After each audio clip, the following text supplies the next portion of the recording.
I don't know. I mean, I think the most surprising thing is there have been many tough days throughout the shoot. And I think after maybe the 4th or 5th episode aired in America, I thought, wow, this is going to be on for like 7 years. This is going to be a very long time. And when things were particularly, if it's a long day or you're working in conditions that are uncomfortable, all you imagine is 7 years from now it's going to be done.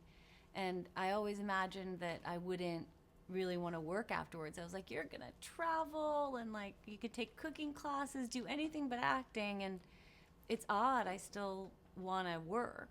Mm-hmm. I think I just assumed that after, being on set and on camera so much would be the last thing I'd want to do afterwards. And I think that's the thing that surprised me the most. Mm-hmm. I think that the experience has been a really positive one for me.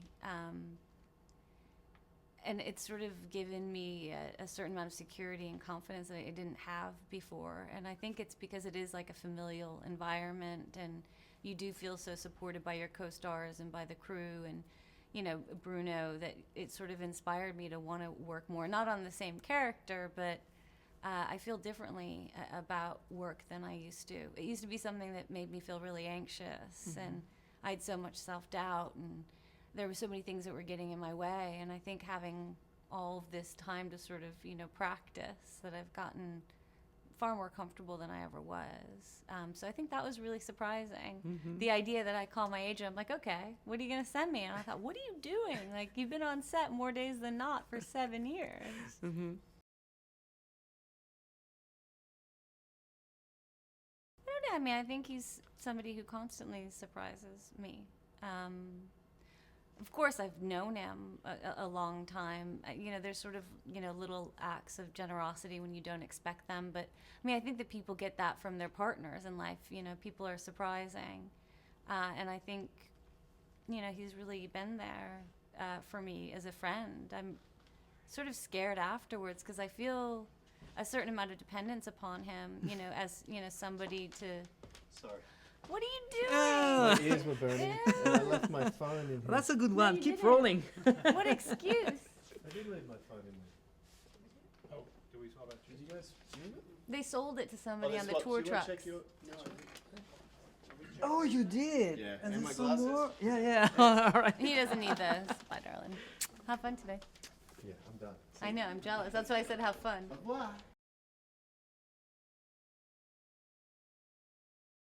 In a way, I mean, it's almost like a breakup. Because while of course we'll remain friends, afterwards we're never going to be as close as we've been. Sort of by proximity, you're spending so much time with somebody and you become reliant on them for advice and opinions and all of these things, and we're never going to spend time like that together ever again. And so there's sort of a sadness, and you'll move on and work with other people, but 7 years is a really long time. I mean, I don't think I've ever known somebody so well and nothing's lasted that long. It's an intense working relationship and friendship, because you can be friends with somebody for 20 years and spend less time with them than we spend in a year. You go to dinner with somebody or whatever, but this is all day, every day, and you get to know the real person because it's trying.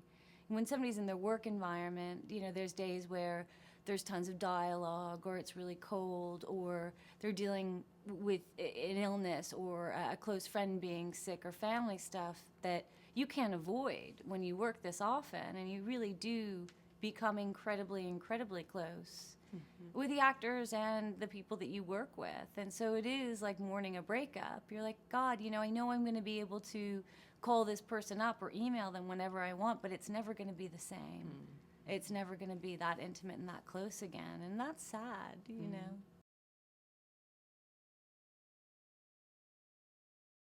No, I don't think I ever felt like it was going to happen before. I mean, I had to sort of have an intention as an actor that, that it was something that maybe she'd pined for.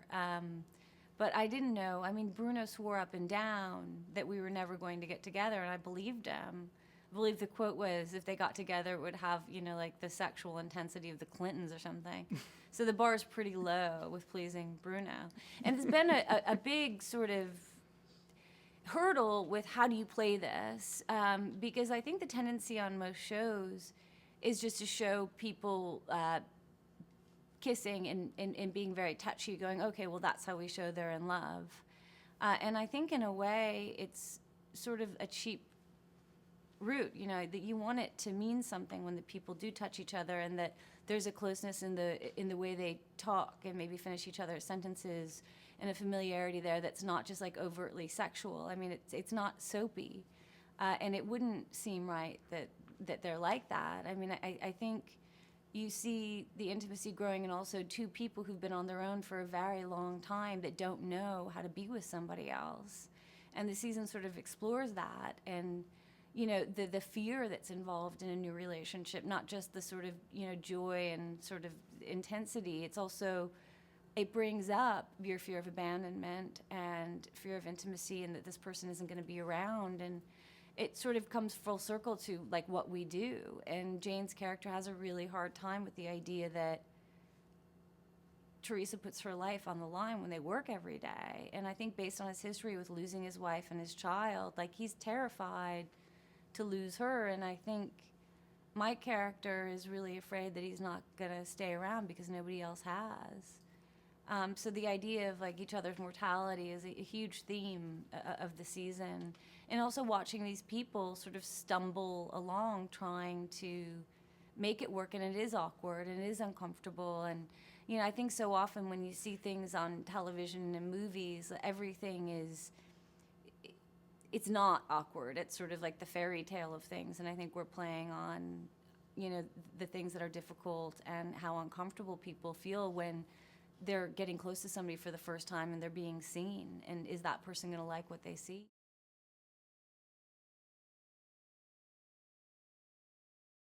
I don't know. I mean, that's a really difficult question. There's been so many, and there's so many different themes in the show. I mean, I think the closeness of the team and how that worked and the sort of ins and outs there was an episode the first year that I really loved, where Jane had won all this money and he bought everybody on the team these lavish gifts, and I loved that for like the dynamic of what was happening in the workplace. And you know, clearly when we found Red John, that was a big episode. But I think the hunt leading up to that, and the season finale, when we thought we found Red John and it wasn't, that was a really strong episode. And the finale last year of us finally getting together. But I don't know. It's hard to say, because I feel like there are a lot of themes. I mean, there's the Red John theme, and then there's the Jane and Lisbon theme. And, you know, different episodes encapsulate, you know, these different stories.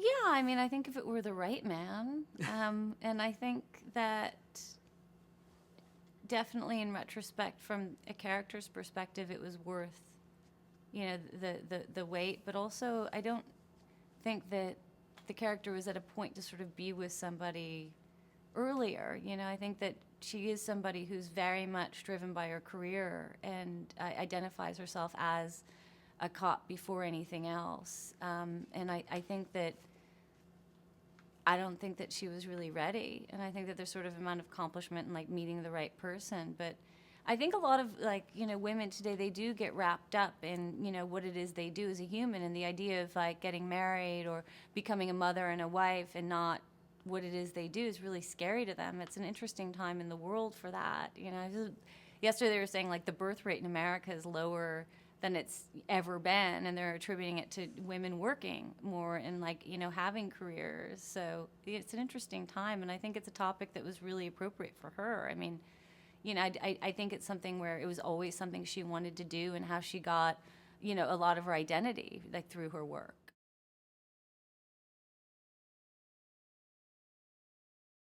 The best 44 minutes of The Mentalist ever. The best.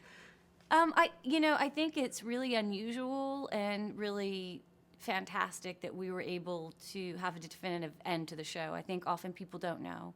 And we got to give a season that was for the fans, and people have been so passionate about these characters and like being able to tie the story up in a very real, finite way has been amazing. And I hope that they're going to be pleased. It's for the fans. It's a show. That's who you want to please. It's not as much about like me being happy with it or Simon being happy with it. I feel like it's for the people, and I think they will be happy. And I think it's, you know, the Red John storyline was pretty nihilistic and it was really dark. And it's nice to sort of have the show ending on an optimistic, sort of hopeful note. I mean, so often, you know, people are inundated by so many ugly things. And I think that that's what was really special about the show to begin with and why people were attracted to it, because it did have a, you know, a crime every episode and this serial killer, but there was a lightness and it didn't seem to be glamorizing violence or particularly gory, and the people's exchanges with each other were a bit lighter than a lot of those crime shows and more human. And I think at its heart it's not a dark show, so that we get to end it on a note that's sort of happy, I think is really wonderful. Well, I'm going on vacation first and foremost. Right. December 20th, I'm going to Costa Rica. That's going to be my project. And I did a movie that's coming out next year with Aaron Eckhart, and it's written by the writer of Rudy and Hoosiers. It's a sports movie about a football player. It's a true story. And that's coming out, and, you know, doing other things. It's really exciting. My only caveat is, like, I don't really want to be a cop again, and I don't want to be a doctor. I don't want to have to pronounce medical things. But it's an exciting time. I mean, I think so much of the adrenaline you get from being an actor is the unknown, and that fear when you're going to bed that you're either going to be a complete failure or that audition can change your life tomorrow. That's been off the table for the past 7 years, and it's it's a huge part of who I am, because I've been doing this for so long. So I'm excited to go out and, you know, see what it's out there and fail and have them call and say, that was terrible, or it was great. You know, that's something, as an actor, when you're on episodic television, you know where you're going to be. And it's such a wonderful thing to have security and familiarity and to feel safe, but it's also so different than the way you felt your entire career before. You know, it's just this idea of, like, you don't know where you're going to be living. You don't know what you're going to be playing. I'm excited for that. It's a really, and scared, but I think, you know, the unknown is always scary.